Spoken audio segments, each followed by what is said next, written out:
சன்னா மசாலா. இது நான் கொடுத்துருக்க அளவுகள் ஒரு 10 சப்பாத்திக்கு போதுமானது. தோசைக்குமே ரொம்ப அருமையாக இருக்கும். வியாழக்கிழமைகள் அப்படின்னா நாம் இதை எடுத்துக்கும் போது வீட்டில் குழந்தைகள் நல்ல படிப்பு வர்றது, ஒரு குரு அப்படின்னாவே ஒரு காசு பணம் வருமானம் தடை இல்லாமல் வர்றது, இதுக்கு எல்லாமே நம்ம இந்த சென்னாவை வியாழக்கிழமை தோறும் சேர்த்து வரலாம். அதோட இந்த குறிப்பு, இன்னும் நீங்கள் தோசை ஊற்றி முடித்ததுக்கப்புறம் ஜூட்டாக அந்த அடுப்பில் இருந்து மற்ற அடுப்புக்கு மாற்றிடுங்க. இது சனியினுடைய காரகத்துவம். தோசைக்கல்லுங்கிறது அந்த ஜூட்டோடையே வச்சுருக்கும்போது சனியினால் நமக்கு பிரச்சனைகள் வரும். அதனால் அடுத்த இடத்துல மாற்றி வைக்கிறத இப்போலேருந்து நம்ம வழக்கமாக வச்சுக்கலாம். நம்ம பாரம்பரியத்தில் பெரியவங்க சொன்ன அற்புதமான ஒரு சாஸ்திரம். கொஞ்சமாக எண்ணெயில் 2 கைப்பிடி பெரிய வெங்காயம், கல்பாசி, சோம்பு, ஜீரகம், 2 கிராம்பு, மைல்டாக மசாலா சேர்க்கும்போது ருசி அட்டகாசமாக போட்டு நல்லா வதக்கிக்கிறோம். அதை உங்களுக்கு பாருங்கள், ஸ்க்ரீன்ஷாட்லேயும் காமிக்கிறேன் பாருங்கள். கல்பாசி, ஜீரகம், சோம்பு, 2 கிராம்பு நல்லா ஒரு 40% வதங்கினோன்னே அதே 2 கைப்பிடி தக்காளி. இதுவும் ஒரு 3 நிமிஷத்தில் எல்லாமே மெர்ஜ் ஆயிடுச்சு. 1/4 டீஸ்பூன் கசகசா, ஒரு 5 முந்திரி 2ஆக உடைக்கும் போது அது 10 முந்திரியாக இருக்குது. அதையும் நல்லா ஜூட்டில் கசகசா வெந்து வந்துடும். அவ்வளோதான், அதை அரைச்சிட்டு வந்துடலாம். 2வது ஸ்டெப்பு, 100 கொண்டக்கடலையை 10 மணி நேரம் ஊற வச்சு உப்பு மஞ்சப்பொடி போட்டு நல்லா 4 விசில் விட்டு எடுத்திருக்கேன். அதில் பாதியை நம்ம தனியாக மசிச்சுக்கலாம், மிச்சத்தை வச்சுருக்கலாம்.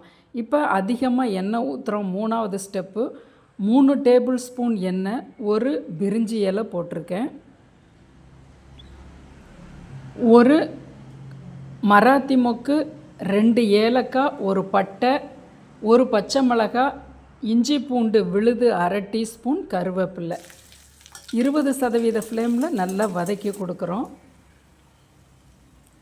இப்போ வதங்கினதுக்கப்புறம் நெய் 1 டீஸ்பூன் விடுறேன். இந்த இடத்துல நீங்கள் வெண்ணெய் சேர்த்துக்கலாம். இப்போ நல்லா சிம் பண்ணிடுறோம். இல்லை நீங்கள் ரொம்ப காஞ்சிருந்ததுன்னா அடுத்த அடுப்பில் வச்சுட்டு கூட மஞ்சள் பொடி, வரமிளகாய் பொடி, மல்லிப்பொடி. வரமிளகாய் பொடி 1 பங்குன்னா மல்லிப்பொடி 1/2 பங்கு. நல்லா அது ஒரு 2 பெரட்டிட்டு அரைச்ச விழுதை ஊற்றுறோம். அந்த கொண்டக்கடலையில் இருக்க தண்ணியையும் ஜாரில் போட்டு அதையும் கலக்கி ஊற்றிக்கிறோம். நல்ல ஒரு ரசம் கன்சிஸ்டன்சிக்கு கொண்டு வந்துடலாம். ஏன்னா அந்த கசகசா முந்திரியெல்லாம் நல்லா கெட்டிப்படுத்தும். உப்பு போட்டுக்கிறோம், வெந்த கொண்டக்கடலையே போட்டுக்கிறோம், மசிச்சு வச்ச கொண்டக்கடலையும் போட்டுக்கிறோம். மல்லி இலை இருந்தால் நீங்கள் போட்டுக்கலாம். இந்த இடத்துல மல்லி இலையை இப்போயே போட்டுறணும். பாருங்கள், இந்த பதத்தில் இருக்குது. 1 டேபிள் ஸ்பூன் பால் விடுறோம்.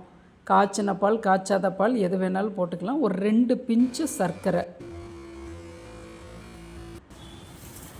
கசூரி மேதி இருந்ததுன்னா நல்லா ஒரு டேபிள் ஸ்பூன் கசக்கி இப்படி போட்டுக்கிறோம். சென்னா மசாலாவுக்கு கசூரி மேதி, வெந்தயக்கீரை ரொம்ப இம்பார்ட்டண்ட்டு தான். இப்போ ஒரு 5 நிமிஷம் சிம்மில் போட்டுடுறோம்.